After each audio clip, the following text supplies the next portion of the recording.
When we invest in ourselves, we all shine. together, we are Black beyond measure.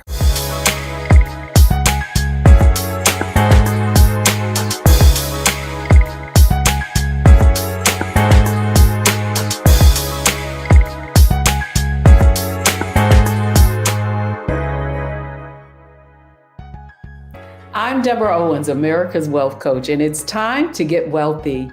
You're going to learn exactly what you need to know and do to finally achieve the level of financial success you desire and you deserve. It's one thing to have a seat at the table and a whole nother level to be on the cap table of a future unicorn. That's right, we're talking venture capital today. And that's what many companies that you may already be familiar with, like Zoom or Spotify, that's how they got the funding to start and were able to grow their businesses and create generational wealth for themselves, the founders, and many of their employees. How can you get access to these opportunities? Well, that's what our conversation is about today. Here's the 3 things that you may not know about venture capital. First, in 2021, there were over $300 billion in venture capital deals. But here's the sad part is that women received only 2% of those dollars, and Black founders received less than 12%. And that's why I'm excited to having a conversation on Get Wealthy today with Alicia Bell. She is the co-founder of Blacks or BLX VC, an angel syndicate of moms funding Black and Brown founders. She's also part of one of the founders of Women Color Capital Collective. But most importantly, Alicia is a tireless advocate for diversity, financial inclusion, and educational access. She's a first-generation college graduate who received not 1, but 2 MBAs from prestigious universities like UC of Berkeley and Columbia Business School. She's also the lead on PayPal's $530 million commitment to Black Lives Matter and serves on the advisory committee for PayPal Ventures. And Lisa is here on Get Wealthy with us today. Welcome to the program, Alicia. Thanks for having me. Hello, hello. Well, I want to have a conversation with you, not only about venture capital, but really about your own life. One of the things in reading about your phenomenal career, and I want to give you due, is that you say that being the first one in your family to attend college, specifically a prestigious university like the University of Southern California, changed your life. How so? Even though I'm from South Central Los Angeles, I never stepped foot on a campus of USC until orientation.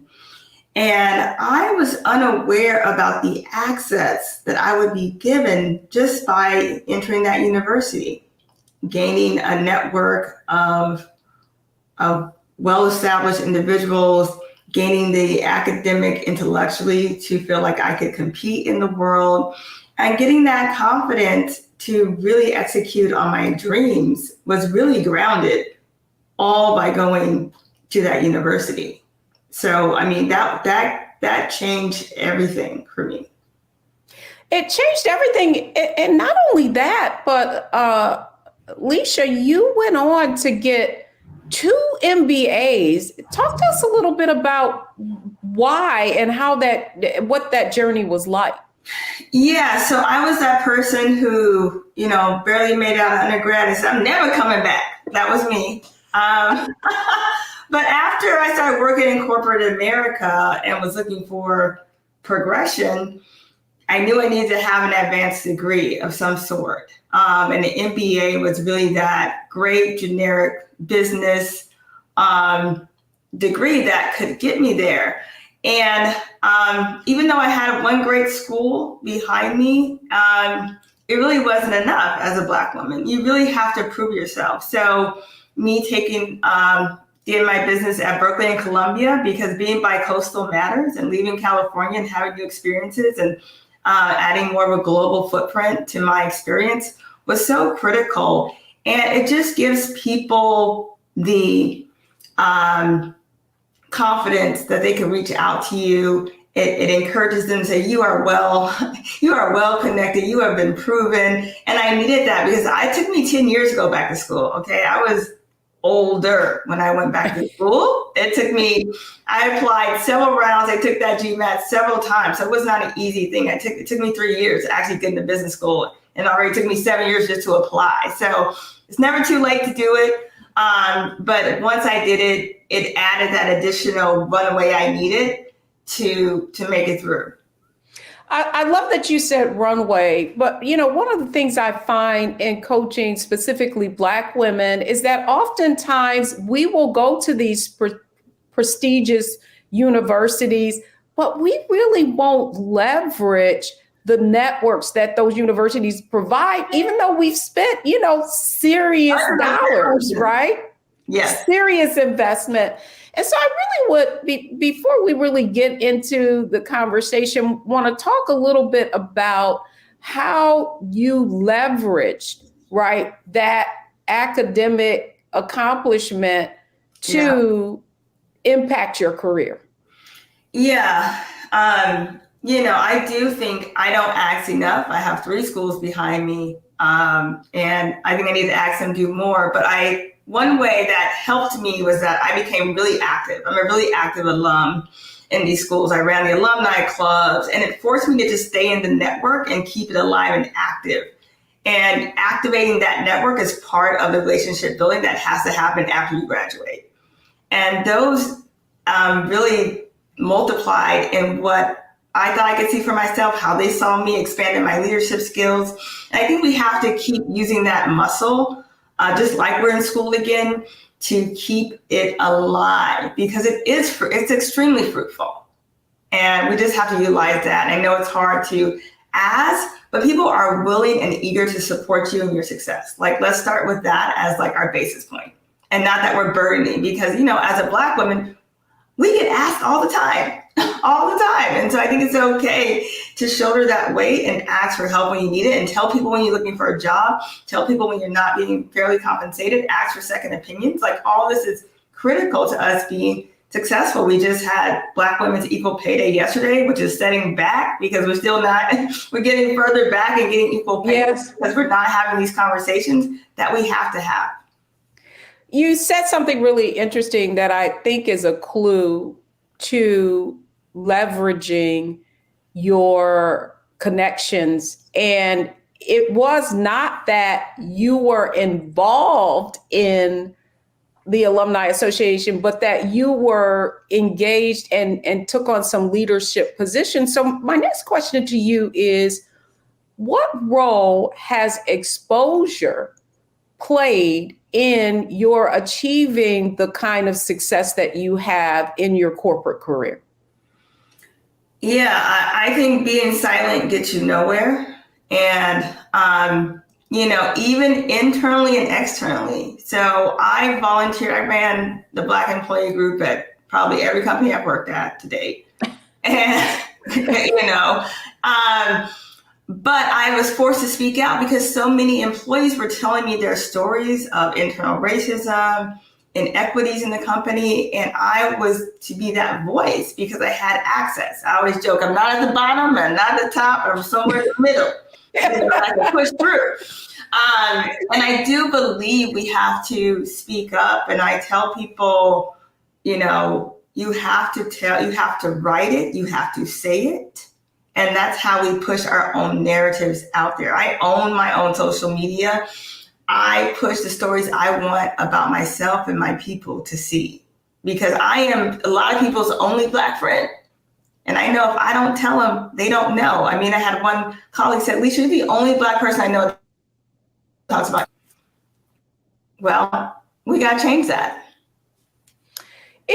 So you said something interesting there. And I feel like I know in my corporate career, I was, quite vocal And I do feel like there is a feeling for Black people, Black women, that if they speak up, that there's going to be backlash. And I wonder if you can give some insight on how to say what needs to be said in a way that can be received in the right way, so that people don't feel like they're being attacked.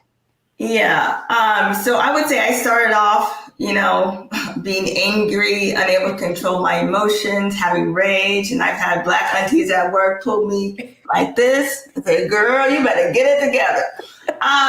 So I've finessed my craft over time with maturity and wisdom, and learning how to articulate a non-threatening but very direct and very action-oriented message. And that's why I tell people I write.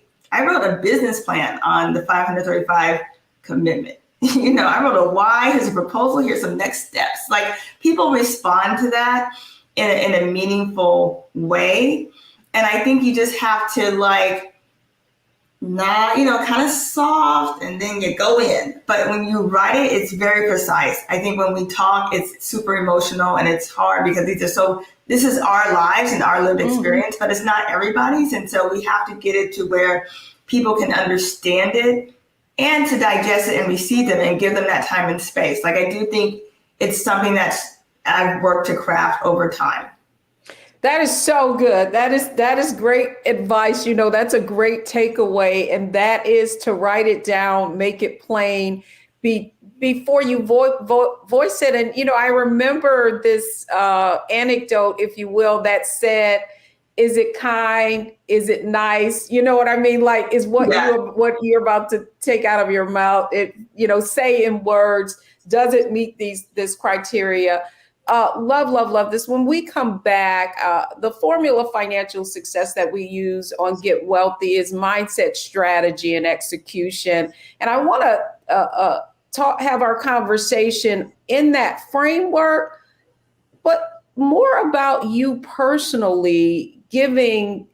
I think you're a great example of, and that you can share with our audience, particularly Black women, how they can navigate this, pretty,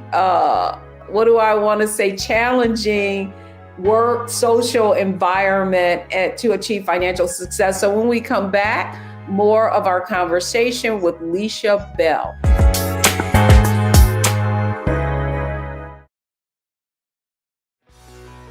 Let's be honest, as successful women, we're crushing it.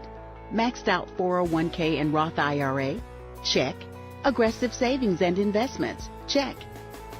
Yet, the freedom our success was supposed to buy can leave us stuck on the six-figure hamster wheel, watching retirement slip further down the road. There's another way. Get coaching courses and community at wealthyu.com. When we invest in ourselves, we're investing in what's next for all of us. Growing, creating, making moves that move us all forward. Together, we are Black beyond measure. When you talk about Blackness and what happens in Black culture, we're about covering these things that matter to us, speaking to our issues and concerns. This is a genuine people-powered movement. There's a lot of stuff that we're not getting. You get it, and you spread the word. We wish to plead our own cause.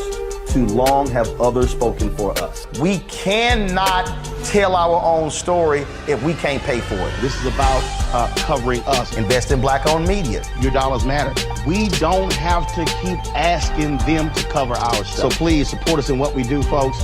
We want to hit 2,000 people, $50 this month, raise $100,000. We're behind 100,000, so we want to hit that. Y'all money makes this possible. Checks and money orders go to P.O. Box 57196, Washington, D.C. 20037-0196. The Cash App is $RM Unfiltered. PayPal is R Martin Unfiltered. Venmo is RM Unfiltered. Zelle is Roland at RolandSMartin.com. When we invest in ourselves, we all shine. Together, we are Black beyond measure.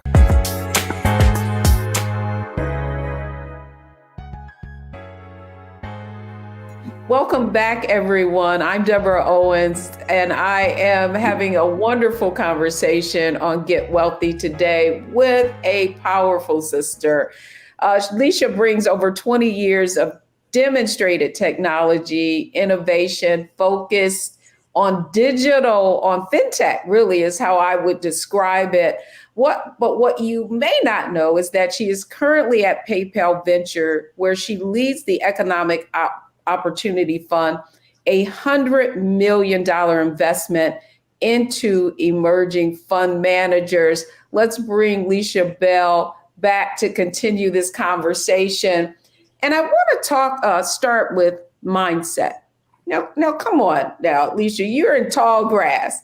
Now, and so what I want to know is, like, when you're with your colleagues, are you one of many or one of a few? I've always been one of a few, unfortunately. So tell me why you think that is. So one, I'm a Black woman in technology, which is rare. So I have a computer science minor. I'm a STEM person by trade. And, you know, we have to get more of us into STEM. I mean, that's just point blank, period. Number two, I'm in fintech, you know, which is another niche of a niche of, you know, women in payments, women in transactions. You know, I know very few people who do what I do, and that's very unfortunate. And I think Silicon Valley has been unkind to Black people. And so when we try to bring them into this culture that can be toxic, they don't last long. You know, like, you really got to persevere to get to these, to maintain in these tech companies. It's a very difficult place. And so, you know, I think the mindset is like, you got to get what you want out of the experience, you know, and I think people have to be focused on that prize at the end, which could be wealth in terms of equity, could be wealth in terms of your expertise. Like, it's so rich in what you gain, but it's definitely a taxing process. You know, I'm so glad that we're talking about the perseverance aspect of it, because here's the truth. You can look at all the stats in terms of Black wealth. You can look at, for example, UBS just did a study on high net worth multicultural families.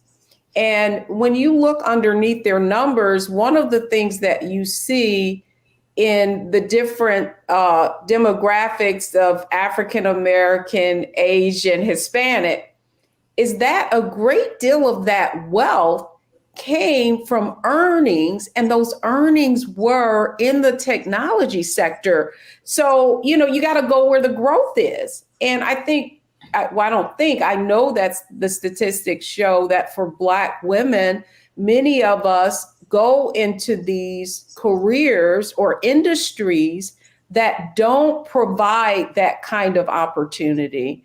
And so my question to you is, particularly for young women and for parents who are watching this program, what advice would you give for how more Black people, Black women, can thrive in this sector, knowing that it's very competitive, and it's not going to be just competitive for a Black person. It's going to be competitive for everyone trying to find their way? Yeah, I mean, it's definitely hard. I think, you know, what's concerning, like, the number one career for Black women coming out at a young age, like cosmetology. And, you know, for us, it's like, how do we get exposed early enough to understand these different careers that will bring us wealth, and how do we get there? And I think we need to encourage our kids, because I know many of us are just creative spirits. I mean, that is in our ancestral being, and we want that creative body. But you can be creative in technology. You can be creative in medicine. You can be creative in so many ways. And we just need to see those examples of what we can be and encourage our children to try hard things. You know, like, nothing's going to be easy for our kids. You know, I have a young daughter, you know, like, sometimes life is hard, you know, and, you know, if we push through, I know we can be so inventive. We are inventors. You know, we can be more creative. We can demand a product that is valued by the entire world. Like, I know we can do it if we are there, and we're just not there. And we're focusing, unfortunately, in lagging industries, or I call it the helping. You know, I want to help somebody. The largest school that we have Black people in at USC is social work, right? Because it's like, we want to help. And I get that we want to help. But by us creating wealth, we can help a lot of people, you know, a lot more people. That's exactly right. And so to that end, I do feel like it is exposure, right? Like you can't, if you look at families and if you look at generational wealth, one of the things that is fascinating to me is how many physicians, their children become physicians, right? How many computer scientists, right. How many mathematicians, and I would say that I believe a huge part of that is simply exposure, and it no longer seems hard because it's familiar. Okay, now I want to go back to you because you are a first generation college student, and yet, who influenced your path into computer science? Yeah, I mean, I was that kid growing up in the AOL dial-up days in all the chat rooms. Like, I was fascinated, like, by the internet and, you know, playing Oregon Trail and Atari. I'm a Nintendo kid by heart. And I was just fascinated by that. And I knew there could be something to that. Like digital, like being on screen, building something, creating something. And and it was during like the .coms boomer bust, whatever you call it, but I knew there was this movement. I was in LA, I knew in the Bay Area, there was this hot movement of things going on. And I wanted to be a part of it. And being from LA, everybody is in entertainment. And I knew that wasn't the path for me. Like, I wanted to be creative in more of an industrial type of way. And I thought this could be a path for me. And all my family was like, you can't just work down the street at Macy's. Like, yeah.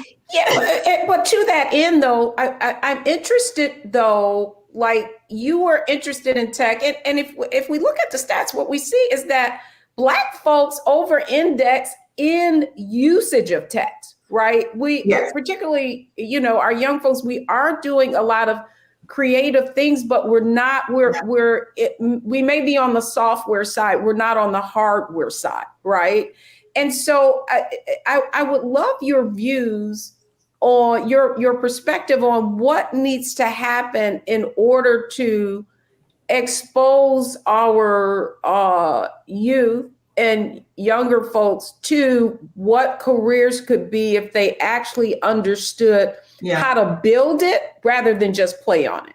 Yeah, great point. I mean, we are the early adopters of a lot of these technologies, and we help these companies build their companies, honestly, without the equity. If you look at a company like Clubhouse, 100 million, I don't know, it might be billions at this point, valuation, and how Black people took that platform and curated conversation and led town halls. I was like, how many Black people on the board of this company? How many Black Twitter, right? Like Black Twitter. Who's on Jack Dorsey's executive? Like, we need to question all these things and say, can we build it ourselves, or can we get equity stakes? Can I go work for that company? My kid likes Roblox. Okay, I'm like, here's some Roblox stock. Maybe you should go work for Roblox. You know, like, we have to get in the game because we are using these tools and we understand how they work and we understand how to market them. I mean, we're doing free marketing. This is free labor that we're doing. Nobody's paying us to like tell people how to use these tools and make them great. That's exactly right. And you know what? Great transition into our next segment, which is strategy.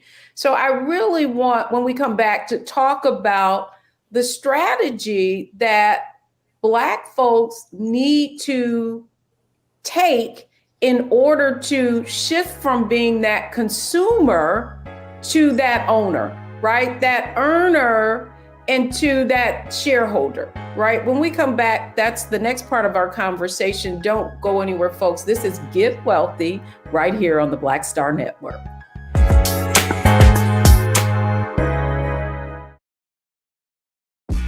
When we invest in ourselves, we're investing in what's next for all of us. Growing, creating, making moves that move us all forward. Together, we are Black beyond measure.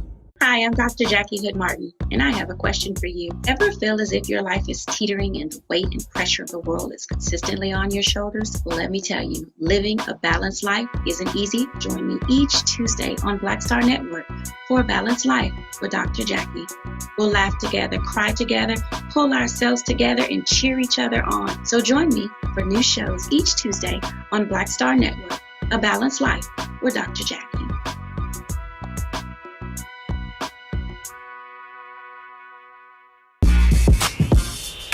When we invest in ourselves, our glow, our vision, our vibe, we all shine.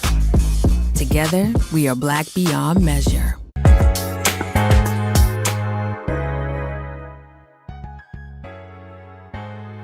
Welcome back, everyone. I'm Deborah Owens, and we're talking about getting wealthy, and we're talking about venture capital and being on. We'll talk about that a little later on a cap table and how you actually gain equity and create generational wealth for your family. Here with me today is Alicia Bell. She is a venture capitalist, sits on a number of different boards, chairman of the board of Black Girl Ventures, but more importantly, she wants to have so many of our underserved communities get included in the game. And so now, Alicia Bell, man, you've given us a lot to think about already.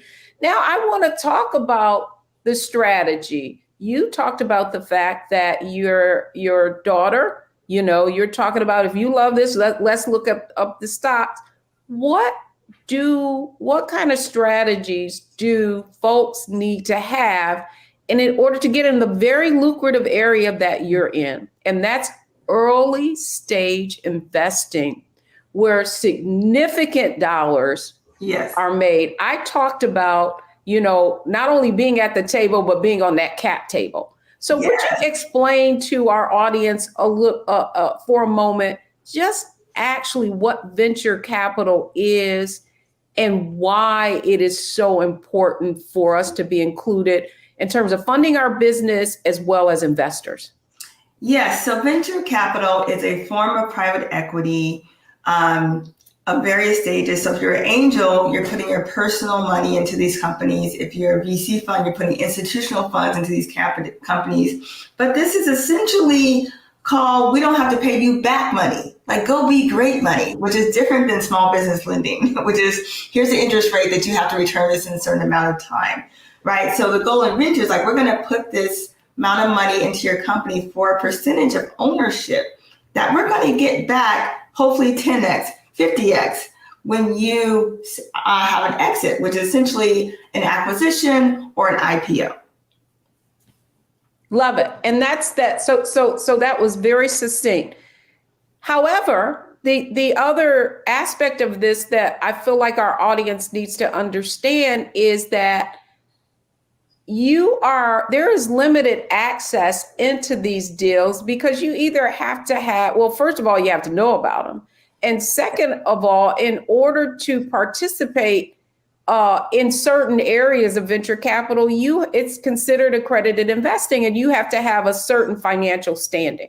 Yes. So for someone listening, viewing us, well, how does someone get started so that they can learn and have an opportunity to perhaps one day create generational wealth from investing in early stage companies? Yeah, I think number one, you have to escape poverty, which most Black people live poverty or paycheck to paycheck. Because until you build wealth, so angel investing is the highest, most riskiest form of investment. Okay, so you leave angel up there with crypto. Now that's a whole other conversation, but you need to have your foundation. You need to have savings. You need to have a retirement plan. You need to have money that you can lose. You can afford to lose. That's where angel comes in. And so I just want to why did I get into angel investing? One, I escaped poverty. Two, I build wealth. I said, I need to do something with this wealth that's reinvesting so I can see more people who look like me in technology. And I started writing my own checks, and I empowered myself because they weren't going to let me in. I said, well, here's my pedigree. Here's my Ivy League this. I'm in Silicon Valley. I'm in Sand Hill. All that didn't matter for me.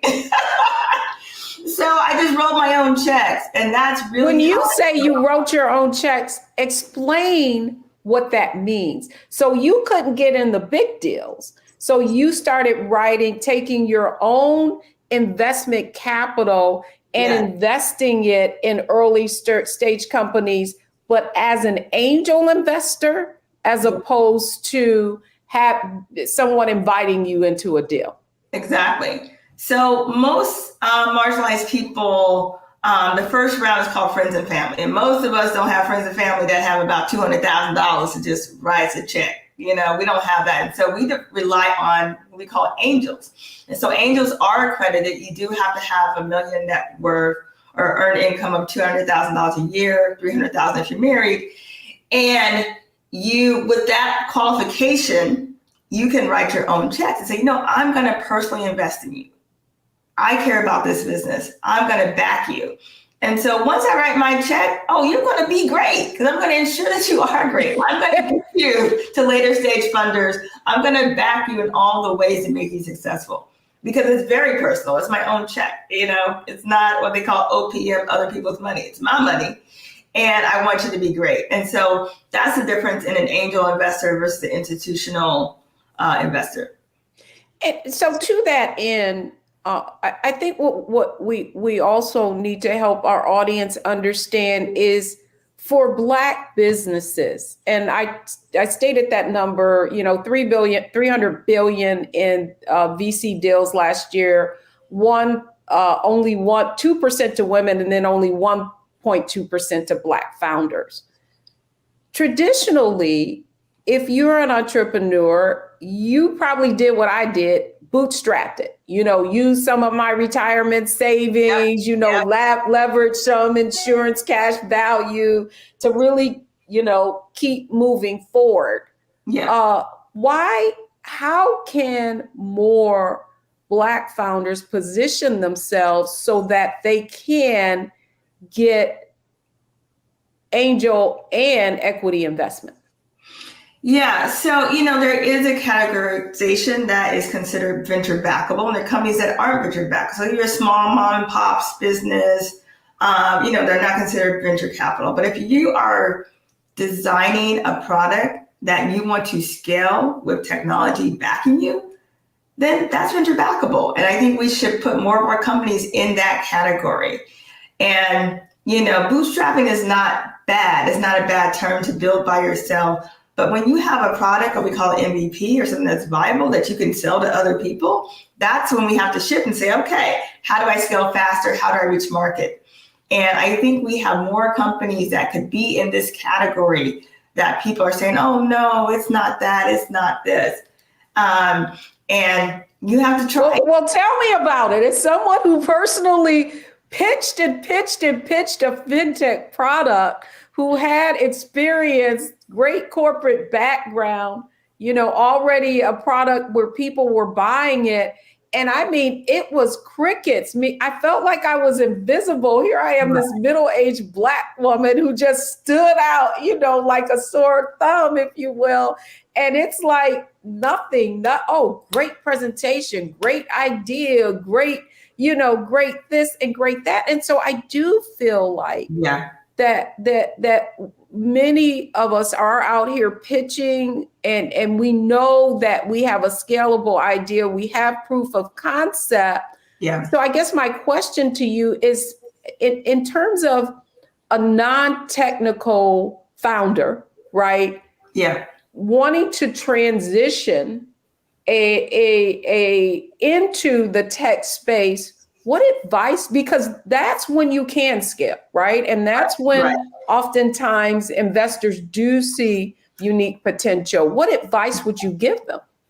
Yeah, and Deborah, I'm giving you a virtual hug because I hear Black women's tears and frustration every day, right?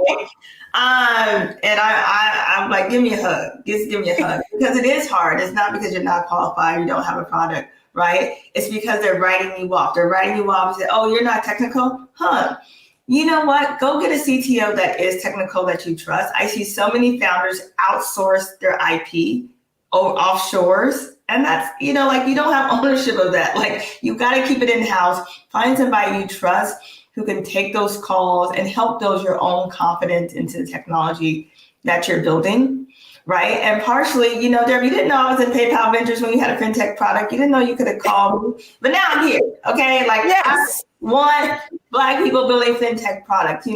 We try to seek that. And 2 years ago, there was like less than a handful of Black and brown people building fintech. Like, it was. And the exciting thing is there are a lot of people, not only not Black founders building fintech, but also a real opportunity in diaspora, right? So there's a number of products coming. And here's what's really interesting about Africa, I think, and the Caribbean and and the like, is that those are some unique opportunities, huge markets that are being underserved. And yet that opportunity, I remember I sat on an advisory board from some folks who were in the Caribbean who had payments, right? They were thinking about how they found it so difficult for anyone to pitch to and to just get that first even seed investment. Right. What advice would you give to someone like that who's listening to this program?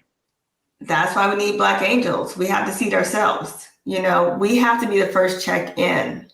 Typically with my investments, I'm handing off to non-Black people after that. But I first check in, I've de-risked it, and we have to de-risk our own ventures. I believe in it. I understand the concept. This makes sense. And we have to validate each other, because we're seeking validation from people who don't understand our walk. And it's too hard to digest. This is actually a problem. People are like, I didn't know that being in the bank was a problem. Yeah, because you always had a bank account your whole life with money in it. Like, you don't know when we got to go payday lending or direct deposit advance every paycheck. But that's not your reality. Yeah, and I love this conversation. See, we could go on and on and on because this conversation to me is so important. And my takeaway really is that if it is going to be, right, we have to roll up our sleeves and do it for ourselves. But at the same time, we still have to have access to the knowledge that you're given, Alicia. When we come back, we're going to close with execution. Folks, don't go anywhere. We're talking venture capital, equity. We need to lean in so that we can take ownership of our financial success.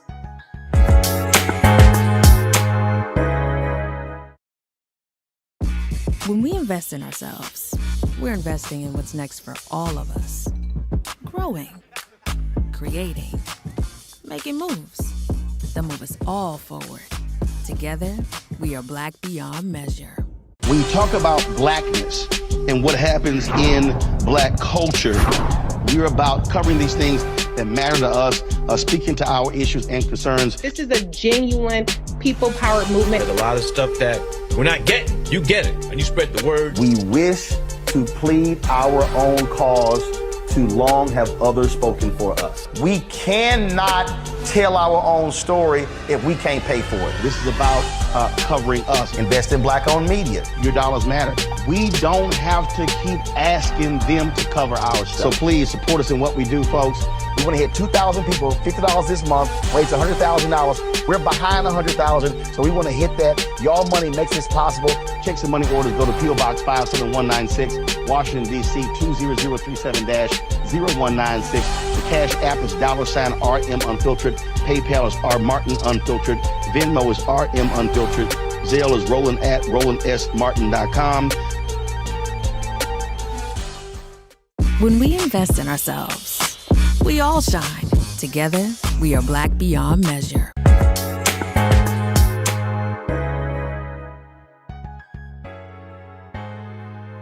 Welcome back to Get Wealthy, and we are truly learning about getting wealthy today. My guest today is Alicia Bell. She's a venture capitalist among so many other things and has really committed herself to inclusion and helping underserved women of color, Black women, get access to capital. Alicia Bell, this has been a fascinating conversation. Now, you are right now lead on PayPal Ventures. Talk to us a little bit about what that is and what the objective is of finding founders to fund with this venture capital. Yeah, so 2020 was a rough year for all of us, particularly those dealing with racial unrest as well. And my company, I'm very proud, stepped up, and they were first out the gate, one of the first to say, you know what, we're going to commit to racial equity. So overall, it's a $535 million commitment to racial equity from PayPal. It's broken up in many ways, but the part that I lead is a $100 million commitment to Black and Brown GPs. So these are our fund managers. So essentially in the venture ecosystem, you have entrepreneurs and you have the funds that invest them, early stage funds. And these are the feeders for us. So if we don't see the people who are allocating capital to entrepreneurs don't get the money. So we've already proven that if you have a person of color or a woman, they're going to give that money back to that community. And that's what we need in venture because we're so underrepresented. So at PayPal, I manage 19 amazing funds across the US led by Black and Brown people who are changing the game, changing the industry. They have very colorful cap tables. They're seeking entrepreneurs that look like them, and they're raising the bar. And they're saying we are worthy of investment. And I think that's what's beautiful about the initiative that I lead. Well, I do think it's, that's the point, right? Like, I really felt, when I said I was creating something for an underserved market or I was creating something for women, they were just like crickets, and they couldn't see the unique opportunity for being able to niche, right? And to get that where you don't have churn because people are so loyal to you and they're not going to leave you because of somebody else's other shiny object. And I really feel like the approach and the opportunity for your role is really now you're giving those dollars to people who really actually understand and have that perspective. Is that the point of it? Exactly. You don't have to show up as a Black founder. It's like, because I'm Black, my experience, you can skip that whole part and say, this is the problem that I'm going to solve and here's how I'm going to do it. And the conversations are way easier. It's way easier. Why does Black women spend so much money on their hair? Like, I don't have time to go into this topic with you today. Like it is what it is. Right? It's cultural. It's what we do, right? And so other large brands understand it. In fact, they've even niched into those markets, and if you look at their balance sheet and where their growth is coming, that's exactly where it's coming from. And so finally, Alicia, I just want to say thank you for having this conversation, but I want to go right into our analyze, optimize, maximize segment. I'm not even going to take a break. I want you to, based on the conversation that we've had, if you're a founder of color and you are looking to position yourself for fast growth and get into the venture capital game and get funding that way, what's the first thing that I need to analyze in order to leverage what I have? What do I need to know? It goes back into something that we as Africans do very well, and that's storytelling. You have to hone your narrative. Hone your narrative. Tell people why. And that's why pitching is so important, because you have to tell your story, because these are dreams. All pitches are aspirational. We know you haven't built it yet. You don't have the money to, but it is the vision that you are bringing to us. It is the excitement and joy that you are going to have something that changes the way we think, the way we work, the way we operate, the way we raise our children, the way it's going to provide access and equitable spaces for more people. Like, it is the vision of storytelling. And so I'm like, people sell stories. That's what VC is about. You know, we saw Adam from WeWork, who got these hundreds of millions of dollars for no good reason. He's just a good storyteller. He really, I mean, if that movie on him about him, if that is for real, man, I'm buying what you're selling. I'm drinking that Kool-Aid. So the whole point of what you're saying, Alicia, is that it really is about the pitch, right? That you know, facts tell, but stories sell, right? So that's number one. Would you agree with that? Yes, ma'am. Now, number two, it analyzed, so now optimized. So I got all my ducks in a row. I've got my pitch together. How do I get that exposure? How do I position myself so that I can identify specifically the kind of funders who are interested in the product that I have? Yes, this is or service. Yeah, this is like, don't pray and spray, people. Do your homework. Look at the funds. If you are in fintech, look at fintech funds. Okay, if you're in MarTech, look at MarTech funds. Look at Black people who look like you who've made it. Not just because, you know, they may have a similar track, but it's like, these are people who back them and who believe in them. Find your superstars, find your super angels who are well connected, right? And accept the things that you can't change and find people who can change them for you. So if you're out of footprint, which means you're in Mississippi, Alabama, all right, there's not many VCs there. Find somebody in your network who is in the spaces where money is flowing and get that money to flow out to you. You know, like, be creative and go get it. Like, go get it, be bold, ask for help, tell people what you're doing, you know, like, put it out there and be measured, because, you know, our founders burn out all the time. You know, we're in a crash and burn moment right now with founders because they're just exhausted because they've been turning chasing that money, and we got to be more strategic. And great advice. Great advice. It's not working harder. It's working smarter is the point that you're making. Exactly. And then finally, to really maximize opportunity and to position yourself so that when someone invests in you, that you're able to become a business that has a private company buy them out or is able to go IPO. What are the factors that you've seen that founders have that allows them to elevate to that level? Yeah, I mean, I call it the make mama proud moment. You know, it's because when I see these founders, they represent the best. They tell our stories to people who don't look like us. They elevate our worthiness and our value, and they're paving the way. So when I see those people out, whether it's Twitter, LinkedIn, in real life, telling our narratives and telling their stories of worthiness, it's really pushing the whole ecosystem, you know? So even when I see Rihanna and her billionaire unicorn status, it makes me proud to know more Black women can be in beauty and excel.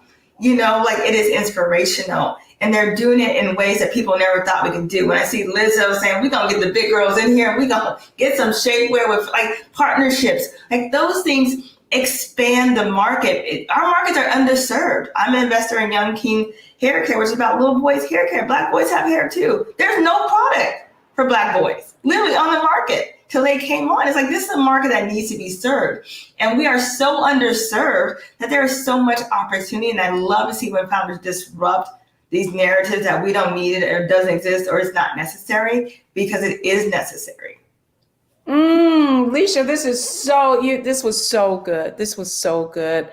I feel like that you're just barely touching the surface, and that the more exposed our community is to the different ways that you can build generational wealth faster, right? So it's not necessarily always, compound growth or, invest. There are other ways through which wealth is created, right? Yeah. And what is required is for us to think larger.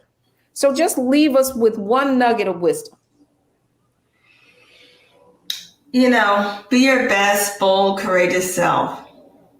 That's why I just hope for all of us, that we can be seen and exist in how we want to live and be seen and be valued for that and be respected. Alicia Bell, thank you so much for coming on Get Wealthy and sharing your own personal story, your wisdom, and how you are paying it forward to others. Thank you for having me. Thank you. Well, folks, I hope you've enjoyed this conversation and have had the opportunity to see that there are all different ways to not only build your company, get funding, but also to build generational wealth. When we come back, the 3 takeaways from today's show.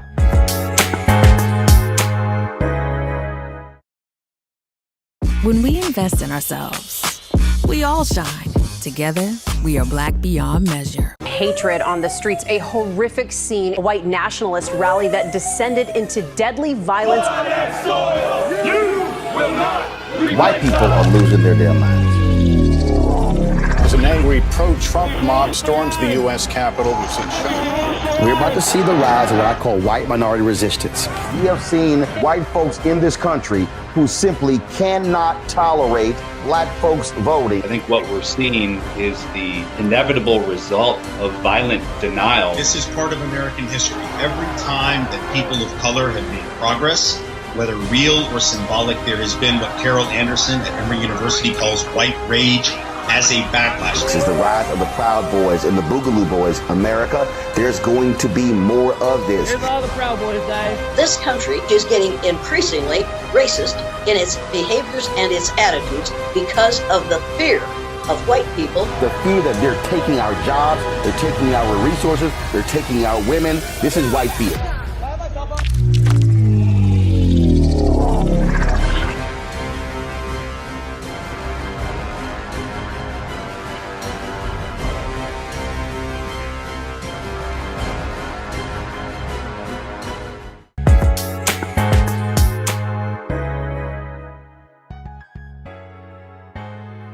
Welcome back, everyone. I hope you have enjoyed Get Wealthy today.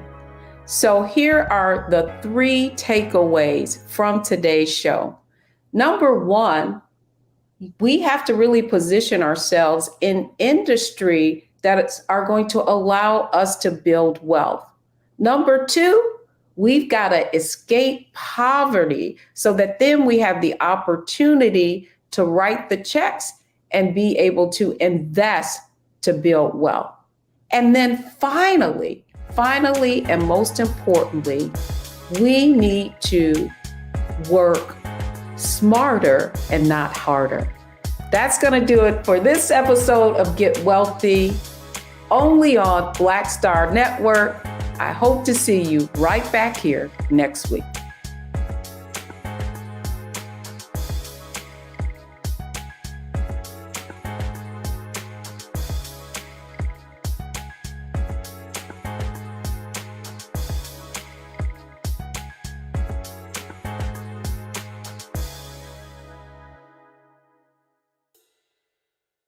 When we invest in ourselves, we all shine. Together, we are Black beyond measure. When you talk about blackness and what happens in black culture, we're about covering these things that matter to us, speaking to our issues and concerns. This is a genuine people-powered movement. There's a lot of stuff that we're not getting. You get it, and you spread the word. We wish to plead our own cause.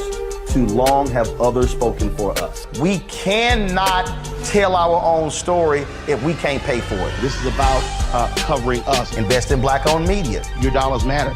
We don't have to keep asking them to cover our stuff. So please support us in what we do, folks. We want to hit 2,000 people, $50 this month, raise $100,000. We're behind 100,000, so we want to hit that. Y'all money makes this possible. Checks and money orders go to P.O. Box 57196, Washington, D.C. 20037-0196. The Cash App is $RM Unfiltered. PayPal is R Martin Unfiltered. Venmo is RM Unfiltered. Zelle is rolling@RolandSMartin.com.